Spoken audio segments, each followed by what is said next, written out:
Bienvenue sur la web TV de silvereco.fr. À mes côtés, j'ai le privilège d'avoir quand même les grands noms qui font le marché de la silver economy. Alors, chacun dans son domaine. Alors, je vais commencer par Solène Brugger, avocate. Je le rappelle, Serge Guérin, qu'on ne présente plus, grand sociologue et amateur de chocolat fin, évidemment. Et puis, à ma droite, eh bien, j'ai le plaisir de vous présenter Damien Tacaré du groupe Adapt Service. J'ai demandé à vous réunir sur ce plateau pendant la Silver Night, événement, les trophées de la Silver Night, juste après pour vous interroger un petit peu sur le marché des seniors, mais pas n'importe lequel, celui un peu des objets connectés, de la domotique, de la protection des données. On parle beaucoup de la big data aujourd'hui et ça va être un sujet de plus en plus important. Est-ce qu'aujourd'hui les seniors sont bien protégés justement contre le vol de la protection des données? Est-ce que c'est pas trop intrusif? Là, je m'adresse à l'avocate Solène. Bonjour, je suis ravie d'être ici avec Serge et Damien. Alors effectivement, la question des données est un vrai sujet parce qu'avec les nouvelles technologies, avec le big data et toutes les perspectives du développement qui s'annoncent, il y a la question de l'éthique et de la protection des personnes et des données, notamment avec un règlement européen qui va arriver en mai 2018 qui va renforcer encore le droit des personnes, renforcer les sanctions en cas de manquement, et il faut impérativement que les professionnels du secteur veillent à se prémunir, à prévenir cette évolution de la réglementation pour protéger les personnes et pour se protéger eux-mêmes des éventuelles sanctions qui pourraient être prises. Est-ce qu'on manque pas un peu d'informations? Est-ce que l'État est assez présent justement sur la protection des données? Il y a le site de la CNIL qui est assez bien fait, évidemment, il y a de plus en plus d'informations qui est donnée, mais je pense qu'effectivement, il y a un vrai sujet presque d'évangélisation du secteur ou des personnes, pour vraiment, notamment des professionnels, pour les alerter sur ces obligations qui doivent impérativement être respectées. Alors Damien Tacaré, vous dirigez Adapt Service, donc le groupe, évidemment, à la fois vous utilisez des outils, mais vous faites aussi travailler des collaborateurs. Est-ce que ces collaborateurs vont d'ailleurs chez les particuliers? Oui, de plus en plus. C'est surtout ce sujet des données, de big data. C'est quelque chose dans l'aide à domicile qui a été peut-être un peu oublié jusqu'à maintenant parce que très précarisé. C'est-à-dire qu'on utilisait peu ces données. C'était même les feuilles de transmission, tout ça était papier, oral, alors qu'on est au cœur de l'intervention à domicile. Et avec les nouvelles technologies, tout ça est en train de se structurer et c'est devenu un vrai sujet. De plus en plus, on travaille nos contrats avec la CNIL, on fait en sorte de protéger les données des personnes. On a de plus en plus de données avec notamment des cahiers de vie électroniques où l'ensemble des intervenants, que ce soit du personnel soignant, du personnel paramédicaux qui interviennent à domicile, l'aide à domicile, elle est au cœur de tout ça et elle est au centre de ces données. Et donc de plus en plus, il faut protéger ces données pour protéger la personne et aussi pour protéger nos intervenants à domicile.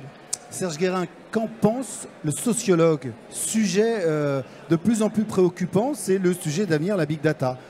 Toutes les données passent par un gros tube et on ne sait pas jusqu'où le tube va et qui récupère ces données. Oui, c'est d'ailleurs une question qui concerne bien au-delà des personnes âgées, qui nous concerne nous tous comme citoyens. La démocratie, c'est quand même le droit à conserver son jardin secret. Et donc là, à un moment donné, le jardin secret, il a du mal à être secret. Et donc, voilà. Et pour les gens les plus âgés, qui sont moins au fait de ces enjeux-là, qui sont parfois plus fragiles, plus fragilisés, c'est parfois utilisé par des gens qui eux-mêmes sont assez fragiles. Donc tout ça fait que s'il n'y a pas un certain nombre de garde-fous et s'il n'y a pas à la fois une éthique qui est communiquée, qui est sensibilisée, qui est formée pour les personnes, et s'il n'y a pas des garde-fous institutionnels, on prend en effet un risque où finalement le chez-soi n'est de moins en moins un chez-soi. Il est moins un chez-soi si n'importe qui peut venir un peu n'importe quand et n'importe comment. Il est de moins en moins un chez-soi si en plus on vient non pas en lionnant, mais en tout cas en ayant des informations sur les personnes qui dépassent un cadre justement du respect des personnes. Donc il faut une sorte d'auto-limitation du système, des gens, pour se dire ça, j'ai pas à le connaître, ou ça, j'ai à le connaître dans une situation particulière, il ne faut pas que ça dépasse cette situation, et ainsi de suite. Je vous pose une question à tous les trois. Ça, c'est les aspects un peu dangereux dont il faut se méfier, mais quels sont les aspects positifs de la récupération de ces données? Solène, par exemple, en tant qu'avocate, il y a des protections de données qui sont importantes, mais certaines peuvent être très utiles. Peut-être Damien d'abord, et je vais voir si la réponse est bonne juridiquement. Alors, oui, dans le sens de ce que je disais tout à l'heure, ces données sont extrêmement utiles pour pouvoir mieux accompagner la personne. Bien vieillir, mais bien vieillir à domicile, c'est aussi avoir une vue d'ensemble sur cet accompagnement et sur ce informations vieillissement. Et donc des informations en particulier qu'on n'avait pas forcément avant, qu'aujourd'hui on peut récupérer. Est-ce qu'on est capable de traiter l'ensemble de ces données? Parce que ça fait beaucoup de données au quotidien. Alors ça commence petit à petit, on commence à avoir des plateformes qui permettent de coordonner, de centraliser toutes ces données, parce que jusqu'à présent, il y a la prescription du médecin d'un côté, la recommandation de l'ergo de l'autre, etc. On commence aujourd'hui à avoir, grâce aux nouvelles technologies, des plateformes qui nous aident à coordonner et donc à mieux accompagner la personne. Solène? Oui, alors effectivement, dans les informations qui sont utiles et qui sont collectées, il y a celles qui sont très importantes et qui permettent d'accompagner mieux la personne, d'anticiper. Mais attention, parce que là, on touche des données qui sont personnelles, qui sont sensibles et qui sont donc soumises à une protection particulière.